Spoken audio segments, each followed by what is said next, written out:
What is going on, y'all? Site Perspectives, GeoFucks. We are less than 2 weeks away from the general presidential election scheduled for November 5th, 2024.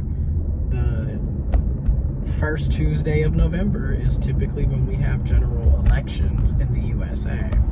So, November 5th, less than 2 weeks away, y'all. And it's so much that your average everyday person is going through currently. And I feel like I'm not gonna say what we're going through currently hasn't been a situation or a problem in the past for previous generations. However, I do think certain things are relatively new for today's average everyday person. And just to kind of list a few of those is, number one, every year, every election cycle, depending on your social identity or identities, because you could have more than one, you should not have to be worrying about if you're going to have rights election to election, okay? Like, fundamental basic human rights shouldn't be on the chopping block every single election, depending on your social identity or identities, okay? Like, number two, because of things like that, people are living in a heightened level of stress. Like, people shouldn't have their cortisol levels all the way into the solar system every single day, every single week, every single month, every single year. And that's not normal. Like, you should have some type of peace and tranquility. You shouldn't have to be fighting to live and survive day to day, all the time, okay? Just gonna throw it out there. Number three, the cost of living and wages and salaries seem to never actually be in the same room. Like, when these conversations are being had, it's always the wages and salaries are like on the other side of the planet.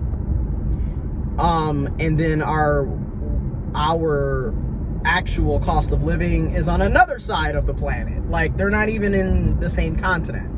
As far as I'm concerned, they might as well not even be on the same planet, because, you know, the cost of living is all the way up here, but our wages are down here somewhere. And that also is a part of the problem. I mean, arguably, one of the many reasons why a lot of people are stressed out is because no matter how many hours you put in working your butt off, you know, no matter how hard you work, you're never really going anywhere. You're never really getting ahead, you know? So people are frustrated with that because it's literally a constant struggle day to day. You know, you're sitting up here in the USA with federal minimum wage listed at $7.25 an hour for the past 15 years, which is another reason why a lot of our wages and salaries are extremely low and stagnant, because it's based off of the federal minimum wage. So we are grossly underpaid because of that, okay? Then, as we continue to move ahead and move forward, we're constantly running into situations where it's just like, okay, food prices are extremely high. Rent is extremely high. Becoming a homeowner for a lot of millennials and Gen Z is never going to happen. Like, you might as well just throw that, you know, thought in the garbage. You don't make enough money. And then those of us that have the privilege of owning a home, we don't make enough money to afford any real repairs, renovations, home improvements. We literally make just enough to own the home. So anytime there's a maintenance issue, we're screwed. This is why it's been 10 months and I'm still trying to pay things to get my house livable again. Because again, your average home repair cost is well into the thousands. Yet we, if we're lucky, are typically making around a few $2,000 to $3,000 a month is what your average working person is making if they're lucky, if they're blessed, if they're privileged. You have a lot of people that don't even make $1,000 every 2 weeks, okay? So again, I don't really know how you're going to be making home improvement repairs when you yourself aren't making enough money to do those things. A lot of us are literally just check to check. A lot of us are paying what used to be considered rent to drive a car. So money that could be going to home repairs is being ate up between your car payment, car note, right? Your lease payment if you're leasing, and your car insurance. That's what used to be considered rent, right? Because my car note, my car payment is $441.29 per month.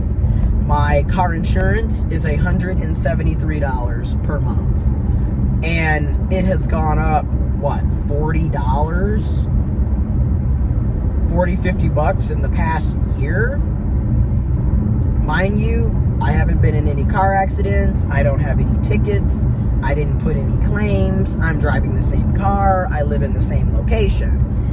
Which, that's the other issue, is a lot of us millennials and Gen Zers are finding out loyalty is also a thing of the past. And it's across the board, right? Because loyalty with these companies that, you know, you're getting your car insurance through, or your cellular phone, Wi-Fi, internet provider. Back in the day, if you stayed with a company, you would get discounts because you were a loyal customer.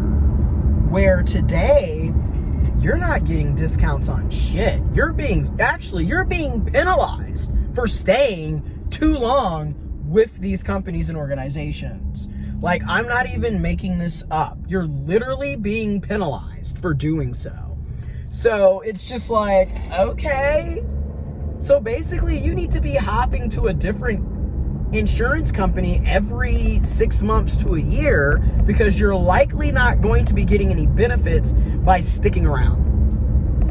And that's also the same way with our jobs. A lot of us are just seeing that the only way to earn a decent living or to receive a reasonable pay increase is by job hopping. Because when you stay at your job, you'll quickly see, I've basically been at my job for a year come November 6th. I got a pay raise, 3% merit pay raise in July. Meanwhile, when I left my previous job to come to this job, I got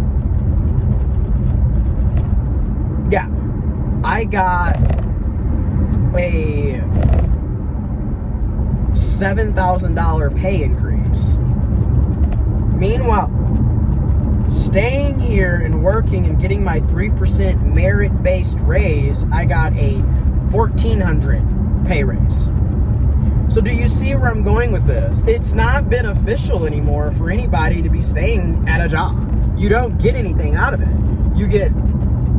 And what I'm seeing time and time again is you're just going to be working more. Like, how many of us have gotten a job, was told this was going to be our role, and yet every time you turn around, additional work is constantly being added to you when you're already essentially drowning in the work that you have because of the unrealistic metrics. Like, it's ridiculous.